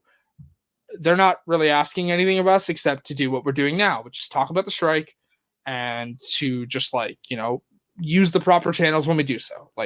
And if you can, which I don't know that we're big enough. I would love to have someone from the industry on, but I don't think we're big enough for that. Regardless, they'd also love, if you're talking about it, get someone from the industry on, right? That's what SAG is asking of content creators or streamers. They're not asking you to not play any video games. They're not asking you to not promote any video games unless you're a SAG performer, in which case you are not allowed to promote work that you are in. So, for example, Alana Pierce can't play Gears 5 on stream right now because she's in it. Stuff like that, right? So it's AI, and if you read the proposal or the interim agreement, they're not even asking for AI to not be included. They're just asking for a full breakdown of what the AI is going to be used for, basically.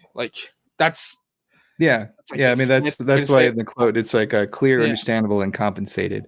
And I think that's totally fair. If when you're doing a commercial and you're an actor in a commercial, and if it shows over and over and over again, you get this thing called residuals. So if they set up some kind of residual payment program, I think that would be open by the actors and everybody who's part of SAG to kind of take that into consideration.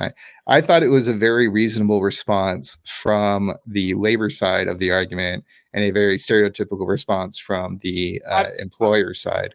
Yeah, you'll always hear the employer come out with we're ready to negotiate, and we've found compromises on almost all of the issues, but then they ignore the big main issue that the industry has. And you'll note, this will not blow. I do not think this will blow over as fast as the last video game strike, which, if anyone remembers, the last video game strike lasted 11 months. I think this is going to go longer. Oh, really? So you don't think they're going to come to some kind of agreement? I would happily love for an agreement to happen before that. I don't think it's going to happen. I think the studios are going to just sit there and push and push and push for the AI. And here's why. And SAG's not happy about this, I'll point out, but for example, GTA 6 is strike exempt. Right, yeah. Not part of the strike. I did think that was weird. It's not struck work. Anything that was in development, does not matter what stage, prior to September 23rd of last year, is exempt from the strike. See, I thought with the hot labor summer that we had, and the successes on the other strikes, that there would be this momentum that would carry forward into this. and who wants to have continuing headlines in your industry about labor relations when you can have less controversial or just more promotion of your product versus critique of the industry. Yeah, so I would love for the strike to end quickly. I don't think it will. And I know that the actors are prepared to fight. I stand fully with the actors because I want to point out, like, we keep focusing on voice, but, like, for example, a lot of those voice actors aren't just voice actors anymore. It is stunt performers as well, and that's one of the things I found fascinating about this NPR article. I also found it wild that if you're doing stunts, like, why wouldn't you have a medic on site? That just seems like what the fuck are we talking about here? Tell you what, you're going to do all this jumps and flips, and if you break your leg, we'll take you to urgent care. God knows how many miles away. Yeah. So, okay, somebody should be. This feels weird. I don't know if I want to read this, or this is an odd one. What, Donnie's question thing? It is, but I'm going to call an audible. I think Donnie should get in here. Just for this. Why? No. Hey, we can handle it. Let him enjoy his family. I know we can. My point is that I'd love to hear him vocalize his thoughts on this instead of having to type it out. We have That's a show what Wednesday's for. Okay. Anyways, tell you what, I will join Wednesday if it makes you feel better. But still, I think we're good. Yeah, anyway, I know. I'm just throwing shit out there. Yeah, go for it, Delvin. Read what Donnie had to say. That's a good point. If the cost of game development are so high, and AI for voice, narrative, etc., can cut that cost, maybe the studios should hold firm. That will be the other side of the argument. Yeah. So that was why I was like, let's call an audible and throw Donnie in, because, like, Donnie's not saying that that's what he supports. He's throwing out the other side of the argument, like he does. Correct. Which is a fair point. It is a fair point to make. Do I agree with it? I wouldn't say so, because a lot of like it's not even the actors asking for AI to not be included. They just want fair terms to understand it and whatnot. But there are situations for AI that I don't think would ever be okay. Like, here's the thing, right? I'm going to throw an odd one out. Grand Moff Tarkin. This is not video game related. As far as I know, I don't think I've seen Tarkin in a video game. But it is Star Wars. I think he is in a game. Is he? He's in Lego, the Skywalker saga. I think he was in... I can't remember which one it is. I want to say... It don't matter. But the point I'm making is he's dead. Yeah, I know, Donnie. You're good. Okay. So... he's dead. They've used him in films after he's dead. Mm-hmm. That's one thing actors are very concerned about. Like, generally that would fall to the estate of the actor or actress, whoever. But sometimes studios will just pull an audible. They used Christopher Reeve in the Flash movie. Very terribly, by the way. Very terribly. And without the family's permission. Yeah, again, I think the whole idea of it being clear, understandable, and compensated is a fair ask, and I think they just kind of have to hammer it out. And it's good that they have the kind of power where they can have these kind of discussions and not just get railroaded about it. But AI is coming, like, whether we like it or not. And I think our biggest challenge right now is just setting up a structure, and we're not good at this as a people. Humans are very reactive versus proactive, and I think people are just trying to, like, figure out the boundaries before this thing just kind of gets away from us all. And you know, they've been joking about this for a long time. Like, I remember Family Guy or The Simpsons being like on a joke, where like, oh, we had AI create a hologram of John Wayne and now he's selling Petridge Farms, you know, or something like that. So I do understand the issues, but I don't see AI going away. And I like how on the labor side, their argument says, like, we're not saying ban AI. We're saying, like, we just want to understand it and we want to make sure everybody's fairly compensated. And I think this is why we have labor unions. This is why we have businesses. You come to these things and you have a discussion about it, and hopefully it doesn't drag on and on and on. Because if it does become a long story, we are going to be talking about 6 months, a year, 2 years from now, like, oh, hey, how come we don't have this robust lineup of games, or we don't have stuff that's like fully voiced like we did. It could be because of a prolonged strike, and I hope that can be avoided and people are able to come to terms that everybody agrees on. So yes, here's the other thing, right? So like all of that is perfectly said, and I do want to read Donnie's comment there, because we put it on screen but we didn't say it. Like Donnie says, I only say that to offer you something else to discuss. Saying I stand with the voice actors is the easiest thing to say right now. There's a reason that the studios didn't agree to the SAG terms. Yes, there is a reason that the studios didn't agree to the SAG terms. Whatever that reason may be, there's always discussion on this, but I think the sticking point here, honestly, is just that AI, AI is coming, as Yarden says. Here's the thing. AI in its current format, we need to differentiate the types of AI, because AI in video games has been a thing for years. What actors are talking about is generative AI, not the other form of AI,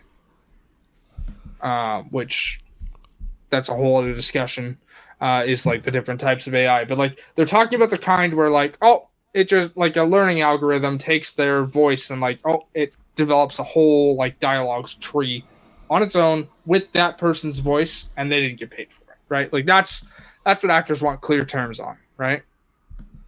But yeah, the studios are going to push on that because they don't want to, this is the nature of the video game industry. I think Donnie's talked about this multiple times on PSPG, is that the industry is so secretive, and that's why leaks and rumors are so abound in this industry, is because, for example, if you right now go to the SAG website and try to determine what games are struck, you'll get games that aren't struck listed as struck, because the database only contains code names, which only the actors or whatnot who are working on them have. The general public doesn't have that information because our industry is so secretive. We don't, a lot of projects, this isn't a game, but I'm going to use PlayStation code names their consoles, right? Trinity, Neo, Yeah, no, they use that in addition to NDAs to keep the secrecy going. Yes. That's part of what makes this strike so hard for people. It's to know whether they're working on struck work. They have to have the code name, because a lot of that stuff, if you go type Alan Wake 2 in there right now, I believe it says struck work, but Alan Wake 2 is out. It's out. It's not struck work. It's the database only contains current stuff. I'm sure they're working on getting it fixed so it doesn't list struck work as non-struck work as struck, but it's so the industry is secretive. This is going to be a sticking point. Now, I again, as Donnie says, it is easy to say I support the actors, but I'm always maybe I'm naive, but I'm always going to side with the labor. I'm going to side with the actors. There's give them what they want. They obviously, developers do a lot of work, the writers do a lot of work, everybody comes together to make a product. But without the voice actors, you don't have audio for your game per se, or you don't have the motion capture, because most voice actors aren't just voice actors anymore. They all do motion capture now, basically. There are a rare case where they don't, but you understand what I'm saying, that these games don't come together as well as they have without those actors. That's what I'm getting at. Yeah, I think this is all just part of the whole thing that we have dealing with the video game industry, in terms of the budget for these games is just bloated, over budget, and they're trying to find ways to cut costs, and AI is one of the ways they can use to cut costs, but is it going to be worth it in the long run? And I don't think it is, because, some things AI can't duplicate. I think there's a lot of things that AI does very well in video gaming in general, but it's going to cause people jobs eventually. Yeah. Well, yeah. Anytime you have a new technology show up, you're going to have winners and losers. And if it's something that actually like lowers the amount of people you need to get the job done, absolutely. But I don't think the cat's out of the bag, the toothpaste is out of the tube. Like AI is coming, and I think it's important that we have these kind of conversations and that people stand up for themselves and create like a baseline set of principles or rules to utilize. Because if labor doesn't like step up and say something now, like by the time this technology is implemented, it could be too late. And I do think studios have every right to look into new tools. And, like, for example, like I use Excel and spell check all the time for my day job, and formula check and all these other things that didn't exist before when people were doing finances on a general ledger with an adding machine. So, unfortunately, there will be winners and losers as new technology develops. But what I like from this article and what gives me hope in general with all the strikes that we've had is that, hopefully we're having a more collective conversation with people who are in the industry. What happened? I don't know what happened. There you go. What? And we're back. What the hell? It gave Snerts the full screen experience. I guess. We don't need that. Yeah. It's Gonna be really interesting to say the least. Yes. Yeah, we'll see how this plays out, because this is not the end of the conversation. This is just the beginning. Yeah. We're gonna have a lot more conversation about this. Yeah. All right. Questions? Let's get to these questions then, before the computer blows up. All right. Question 1 from Nick Turbo. Yes. What settings would you like to see for future Assassin's Creed games? Can't use Japan anymore. Well, Japan's coming in a couple months, so that was the one you always said, Japan. Yeah. So. I think like World War II would be great. We've done American Revolution already, but like we could. They could make up a bunch of stuff. Like, it's historical fiction, so like it needs to be in a place. But like, I'm just thinking of ones we could do, right? Like anywhere in South America would be cool. That's what I was going to say. South Africa. That's my answer. There you go. Yeah, I think the last time we got this question, I said Aztecs, which I still think would be neat. But now now that my brain is going, I'm thinking like, I wonder if there's a way to do like Game of Thrones Westeros, or like the Klingon Empire before they were spacefaring. For Star Trek, they get like a licensing deal with Star Trek. I know that's pie in the sky, blah blah. Well, blah. No. But it's funny you mentioned that though, because I was gonna say they could also do the War of the Americas, which I think Delvin's the only one here who gets that reference. I don't get that reference either, but I was wondering like if there's a way they could like kind of go more sci-fi with it, because they've I mean how Vietnam? That'd be during the American War. Yeah, that could be.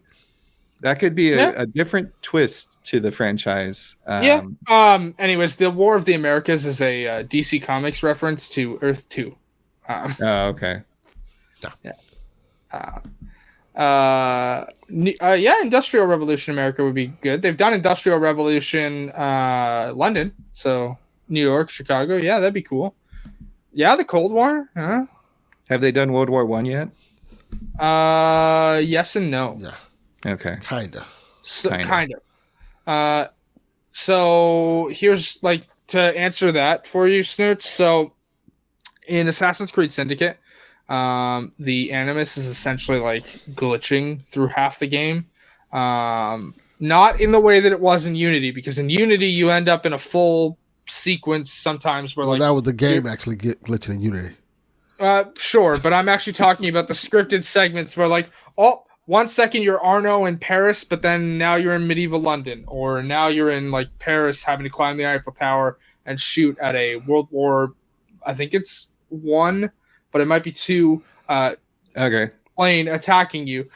Those were like scripted, and they were like 30 seconds to 3 minutes. Where I thought y'all mentioned something like that. Now that I think about it. But then in Syndicate, they do it again, but differently. It's a glitch in the Thames River, where on one of the barges is an actual Animus glitch, which when you go through, you play as a descendant of Evie Fry, who is, it's like just after World War One, like not just after World War One, sorry, like it's just before World War II, like really kicks off, London. That's when I say World War II, Nazi Germany would be great for it. Yeah, it would be because nobody cares about Nazis. Oh yeah. Well, yeah, but also I want to point out that like that was actually referenced that like Hitler had a piece of Eden in Assassin's Creed 2, so like that'd be a good thread to follow up on. Have they done China? Have they done ancient China? Could be fun too. They did China, but it was a side scroller game. Yeah, side scroller game. All right. They did Russia too, side scroller, wasn't it? Yeah. And then there was another one that was side scroller as well. I think they did. It was with Shadow, right? Shadow the Hedgehog? No, Shadow the Assassin, like Shado. Yeah. All right. I'm trying to think of what else. There's when Donnie said the Mexican Revolution, I instantly thought, that's Far Cry. Escape from New York. Instead of Sake Pliston, you are an assassin. Sure like it. Let's go. Yeah. I mean, that's the beauty about Assassin's Creed is like you can literally plug and play just about anything, and it could potentially work. Yeah. You know, Caveman and Dinosaurs Yarden. That was called Far Cry Primal, I believe. No dinosaurs. Caveman, yes. Now that would be interesting. The Wild West America Assassin's Creed. Yeah. Sure. I like that. What if your trainer is Zorro, a Zorro-like figure, right? And he's on his way out, and then you take the reins, but instead of it being like the masked guy, it's just an assassin. Same storyline, early America or like early California, where the white people showed up, but like the Spanish Empire was still there. Yes. That could have some fun tidbits to it. Hey, Snerts, pronounce the full name of Los Angeles right now. Los Angeles? You know that's not the full name of Los Angeles. No one knows the full name of Los Angeles. When I put stuff on my return address label, it says Los Angeles. Yeah, I know, but if you actually look up the full length name of Los Angeles, it's like 6 words. Yeah, I mean, I also don't know the full name of General Santa Ana. Like, I know. Spanish people love their long names. It was just very, very, very funny to hear you go Los Angeles before the white people showed up. Yeah, well, I mean, that is a general critique I have, but this is not a history podcast, and I know. You almost triggered me. I'm almost like, well, like All right. Our next question from Smoking Joe: what PlayStation has the best game catalog?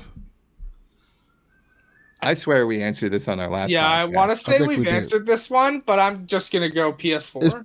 Yeah, that's what I said too. Yeah. What was yours, Delvin? PS3. PS3. There you go. All the Uncharted games, The Last of Us. It's a lot of great stuff on PS3. Nice. Yeah. Persona 4. No, Persona 5?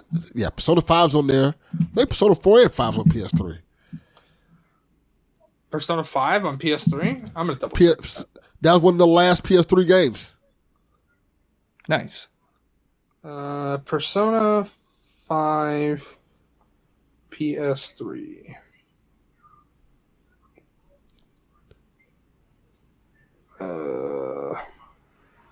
Yep, you are correct. Yeah. It was released for PlayStation 3 in September 2016 in Japan. I didn't want to cheat because Donnie said a good point that PS4 has the best version of all those games.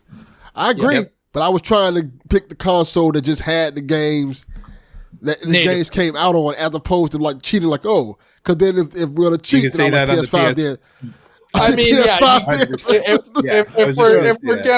if we're gonna do that, but like I mean, it's totally fair because a lot of the games that I like are the Uncharted. They're the Infamous. They're whatnot, right? Which, by the way, Sony, where's my goddamn fucking Infamous port? Give it to me. Yeah, and for me, I personally, as someone who jumped from 360 to PS4, like I don't really have an experience with the PS1 through 3 as much. It's very PS3 is really good. Random, but yeah, the PS4 is still my answer on that one. GTA 5. GTA 5 is on everything. Well, okay, but it released on PS3. Delvin is not wrong. It did? It okay. It originally that's released right. It on was PS3. on 3. Yeah, that's right. That's right. That long ago, yeah. Oh my god. It's crazy, right? Yeah. That game, GTA 5 and Skyrim are the ones that just keep coming back. See, Skyrim's funny though, because Skyrim gets like a re-release every other year, basically. Yeah. But GTA 5 just keeps earning, like it's like one of the I think that's the difference with their multiplayer aspect of everything and keeps that a little bit different. But it just cracks me up that like these games since 2011 or something like that have just been like re-release, renew edition. Skyrim was whatever. 2011 and GTA 5 was 2013. Yeah. Not too bad. My stoner memory is actually kind of working sometimes. Yeah. All right. This is the final question right here? That's right. Final countdown, babe. It should be because we answered Terps already. So the final question. The final question. Hambone Johnny.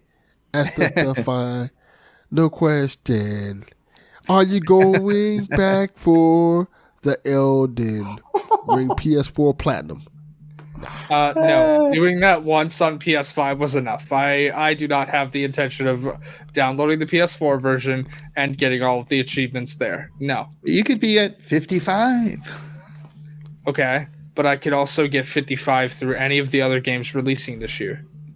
Or any of the other games that I have on my console right now. Like, I don't have to do Elden Ring again. The answer is no. Absolutely not.